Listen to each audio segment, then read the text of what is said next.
o que a gente viu do ponto de vista teórico, para que você fixe de uma maneira mais adequada toda essa teoria. Lembrando, mais uma vez, que a gente ainda está na parte 1 do livro, que é uma parte onde você está vendo as teorias, os pilares do que é a economia ou o comércio internacional, ok? Bem, então vamos passar aí, aqui na página 77, para um estudo de caso que é comércio norte-sul, aí norte-sul do globo, né? Hemisfério norte e hemisfério sul, e a questão da desigualdade de renda. Esse é um assunto, principalmente depois da pandemia, que é o aumento da desigualdade por conta desse comércio norte-sul, comércio entre países ricos e países pobres e países pobres, e, enfim, países de dimensões diferentes, países que lançam mão de políticas completamente diferentes. Como é que eles vão competir nesse grande mercado desigual? Desigual não só do ponto de vista comercial do produto, mas desigual do ponto de vista da apropriação da renda. Então vamos avançar aí para esse estudo de caso. A distribuição dos salários nos Estados Unidos tornou-se consideravelmente mais desigual desde a década de 1970. Então, na maior economia do planeta, a desigualdade da renda vem se ampliando desde os anos 70. Naquela época, um trabalhador do sexo masculino com um salário no percentil 90 da distribuição salarial, ou seja, ganhando mais do que os 90% abaixo dele, mas menos que os 10% mais bem assalariados, ganhava em torno de 3,2 vezes o salário de um trabalhador do 10º percentil inferior da distribuição. Agora veja, em 2010...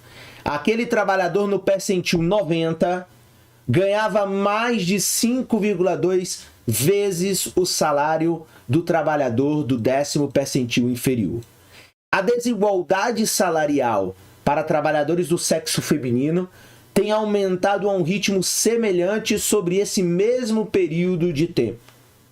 Grande parte desse aumento na desigualdade salarial foi associado com um aumento do prêmio ligado à instrução. Então, de lá para cá, a educação, portanto, estudar, fazer cursos, ler, falar idiomas, se tornou cada vez mais importante no mundo inteiro. Então, sobretudo a partir aí, da década de 80. Em 1980, um trabalhador com diploma universitário ele ganhava 40% a mais do que um trabalhador com apenas o nível médio. Esse prêmio pela educação, pela instrução, aumentou constantemente através da década de 80 e de 90 para 80%. Então aqui, veja, isso são dados dos Estados Unidos. Uma pessoa com nível superior lá ganha 80% a mais. Aqui no Brasil, acho que chega até 300% a mais. É, assim, uma diferença brutal. Então, a desigualdade de renda, como aumento do prêmio ligado à instrução, enfim, é uma das questões. Desde então, tem sido mais ou menos plana, embora as disparidades salariais entre os graduados de nível superior tenham continuado subindo. Por que a desigualdade salarial, então, ela tem aumentado tanto? Muitos observadores atribuem a mudança ao crescimento do comércio mundial e, em particular, a crescente intensificação nas exportações de bens manufaturados das economias aqui classificadas como recém-industrializadas, como Coreia do Sul e China, são dois exemplos, o que mostra que esses países entraram numa competição global muito recentemente. Então, até a década de 70, o comércio entre as nações industriais avançadas e as economias menos desenvolvidas, muitas vezes referido como comércio norte-sul, porque as nações mais avançadas ainda estão na zona temperada do hemisfério norte, consistia esmagadoramente de um intercâmbio entre produtos fabricados no norte e matérias-primas e produtos agrícolas como petróleo e café vindo do sul. Então, Até os anos 70, você tinha essa divisão internacional do trabalho, até muito criticada pela CEPAL, de que você tinha os produtos industrializados que vinham dos países mais ricos e avançados, e os países pobres entregavam apenas as tradicionais commodities, principalmente as commodities agrícolas. A partir dos anos 70, a partir de 1970 em diante, no entanto, antigos exportadores de matéria-prima, como é o caso da Coreia do Sul e a própria China, que não participava até aí do comércio de grandes manufaturados e de escalas de manufaturados, lembrando que até os anos 80 o PIB do Brasil era maior do que o da China, começaram a vender cada vez mais produtos manufaturados para os países com salários elevados como os Estados Unidos. E aí, então, agora, a manufatura americana passou a competir com a manufatura de países pobres ou países do sul, do considerado sul aí, ainda que a China seja norte, né? Como aprendemos no capítulo 2, os países em desenvolvimento mudaram drasticamente os tipos de mercadorias que exportam, se afastando de sua tradicional dependência de produtos agrícolas, isso nós estamos falando dos países em desenvolvimento, e minerais, para um foco em produtos manufaturados. Então, por exemplo, países hoje como a China, a China está avançando para se tornar a maior economia do mundo, porque hoje ela já não vende mais só produtos commodities, produtos falsificados ou produtos, enfim, em escala. Não, está vendendo carro, está vendendo produtos de computação, está com empresas de tecnologia, está começando a vender produtos sofisticados, igual, por exemplo, os Estados Unidos vende, ou o Reino Unido vende, ou a Alemanha vende. Embora as economias recém-industrializadas também representem um mercado de rápido crescimento para as exportações das nações de salários elevados. As exportações das economias recém-industrializadas, obviamente, diferem muito na intensidade do fator de suas importações. Em grande medida, as exportações dessas NIS, né, as novas economias industrializadas,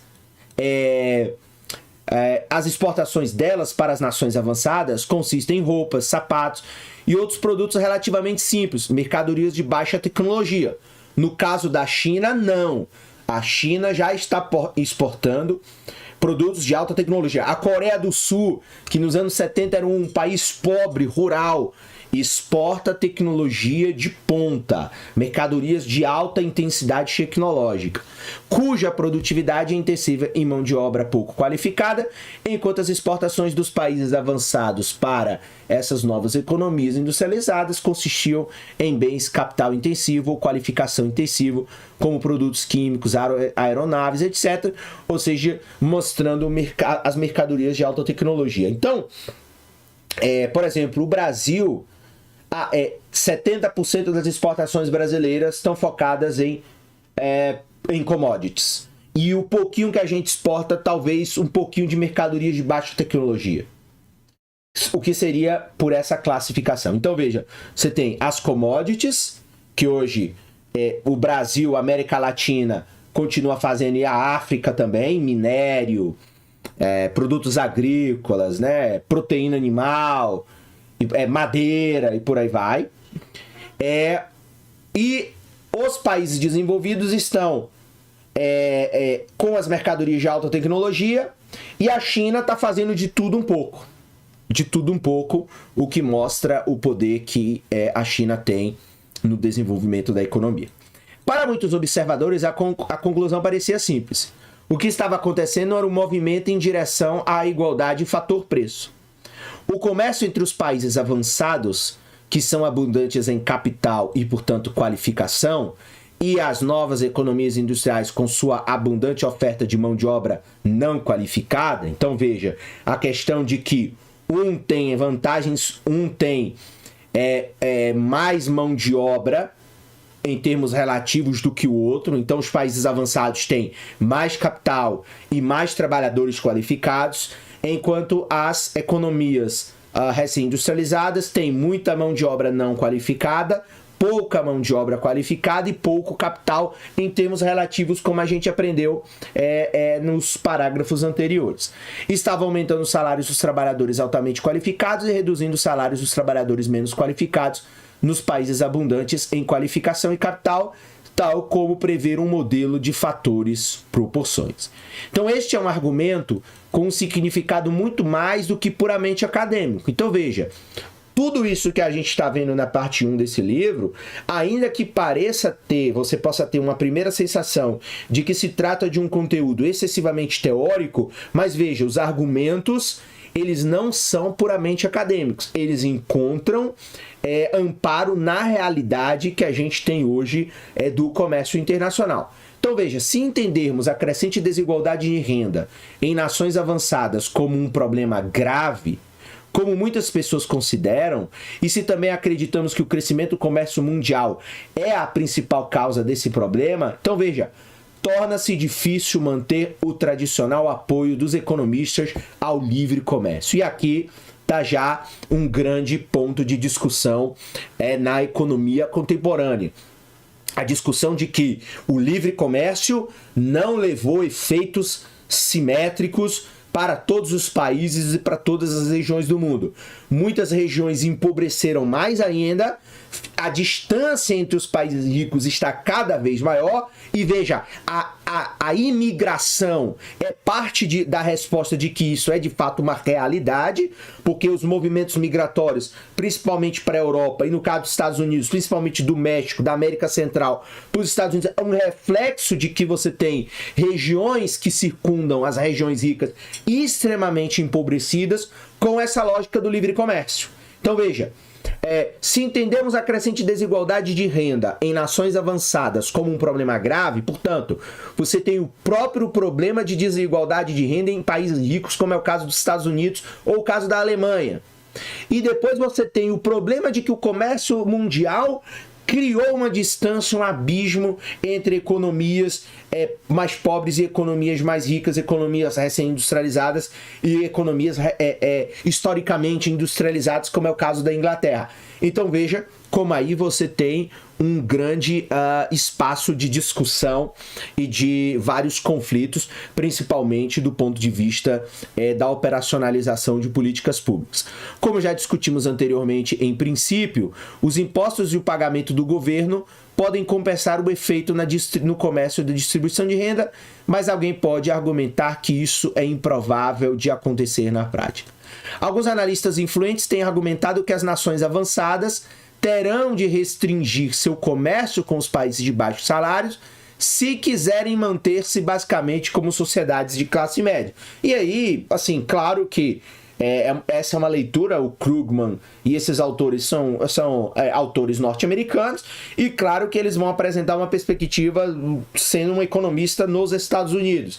Então, olha, por isso a ideia, olha, a gente tem que fechar a fronteira aqui, não pode os pobres entrarem, porque se entrarem muitos imigrantes pobres, a nossa oferta de mão de obra explode aqui dentro, consequentemente os salários médios, principalmente das profissões desqualificadas, caem, e aí, consequentemente, você vai destruir a classe média daquele país, que é o que está acontecendo com os Estados Unidos. A classe média americana está praticamente empobrecendo.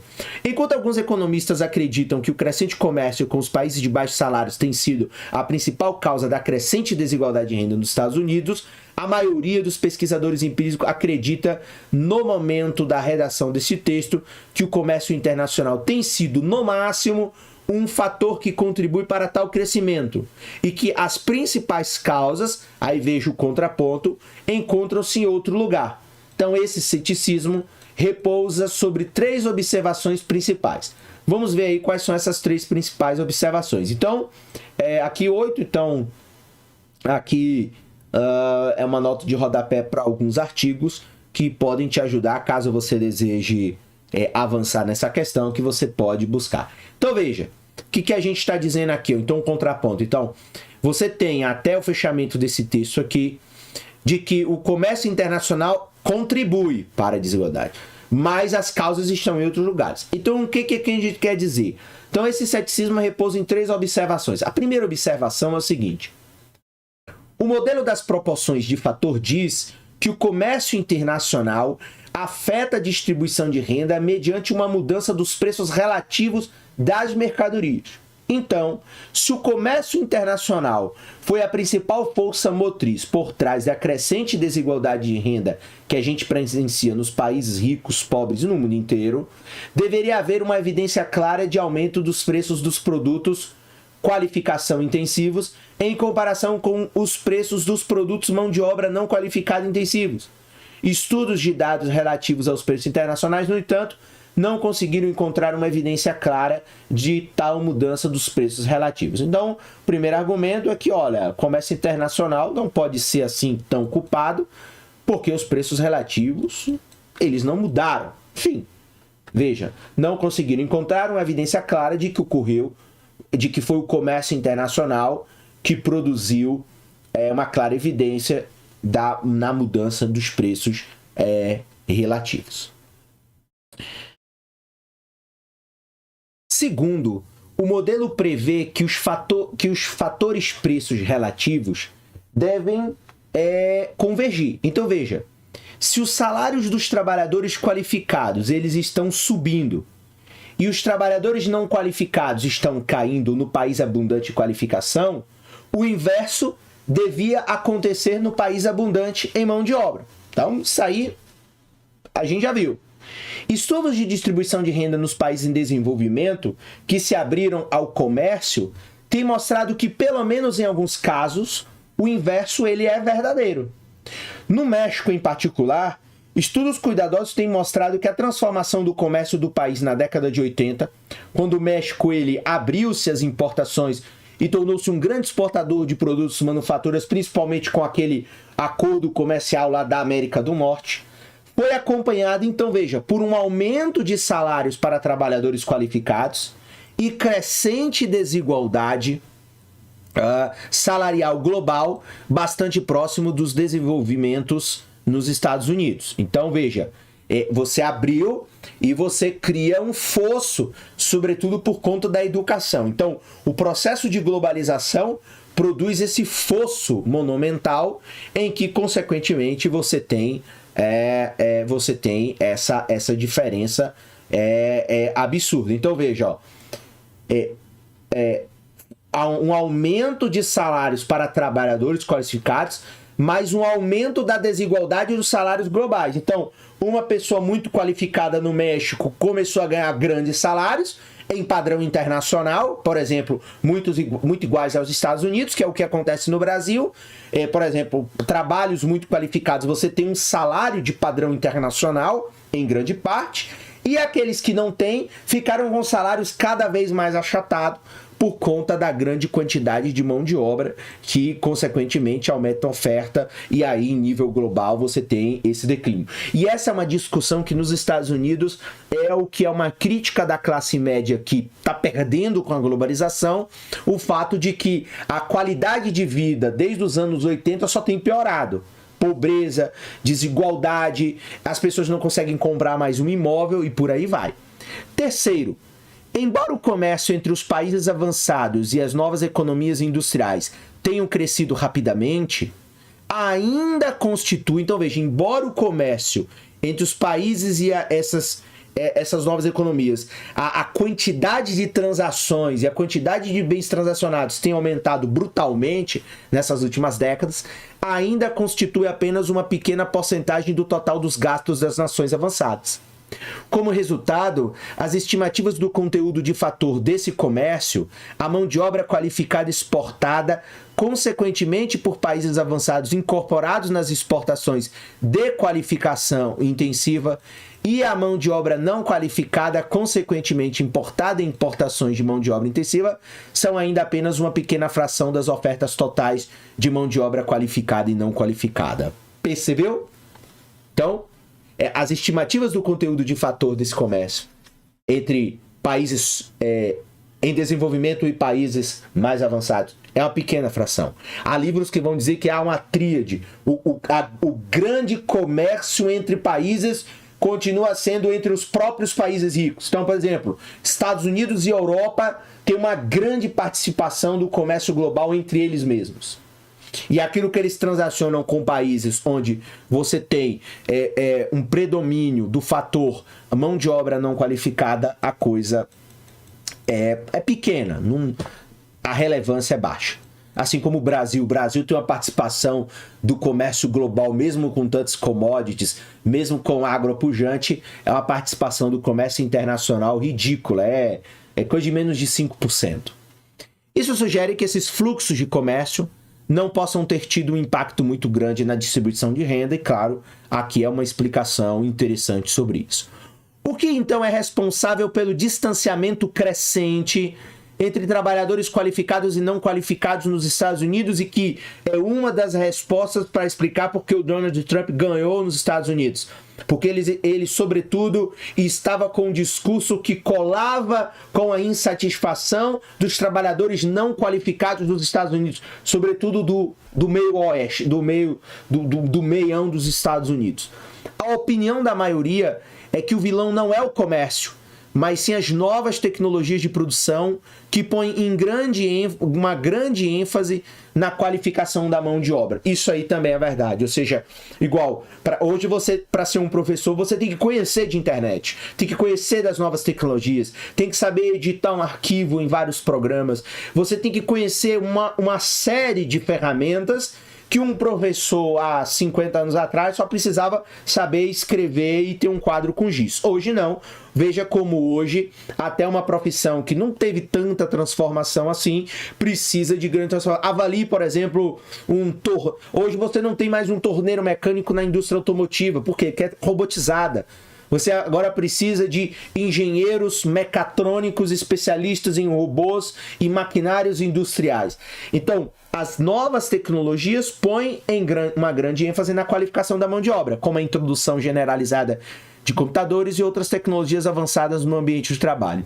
Isso é muitas vezes referido como uma complementaridade de qualificação de tecnologia, ou seja, mudança tecnológica visada pela qualificação, ok? Então isso aí é muito importante, inclusive há uma referência aqui para um artigo do The Quarterly Journal of Economics, a origem das habilidades, da complementaridade das habilidades tecnológicas, né? Enfim, mais um artigo adicional. Discutiremos as ligações entre esse tipo de mudança tecnológica e a crescente desigualdade de salários no estudo de caso a seguir. Então esse foi o primeiro estudo de caso. Então, veja, não há uma unanimidade da percepção teórica do que está acontecendo, não há, mas é fato que os dados de censo, os dados da ONU, os dados do Banco Mundial, os dados do FMI revelam que há um descompasso monumental intra-nações e entre nações. Então, por exemplo, você vai na União Europeia, você tem muita desigualdade na União Europeia. Ainda que ali seja um espaço de riqueza abundante, de desenvolvimento econômico abundante, mas cada vez mais você tem perdedores em um continente que há 20, 30 anos atrás você não tinha essa proporção de desigualdade que você tem hoje. Então, comparando desigualdade entre eles mesmos, historicamente. E aí você tem, claro, a abertura comercial, a mudança a mudança tecnológica, enfim, uma série de questões. O surgimento da China é um outro elemento, o empobrecimento de países fronteiriços, o que faz a imigração explodir. Por exemplo, você ter um monte de gente de origem árabe na França e você criar um colapso no mercado de mão de obra desqualificada. Enfim, não é uma coisa simples, não é uma coisa elementar. Ok?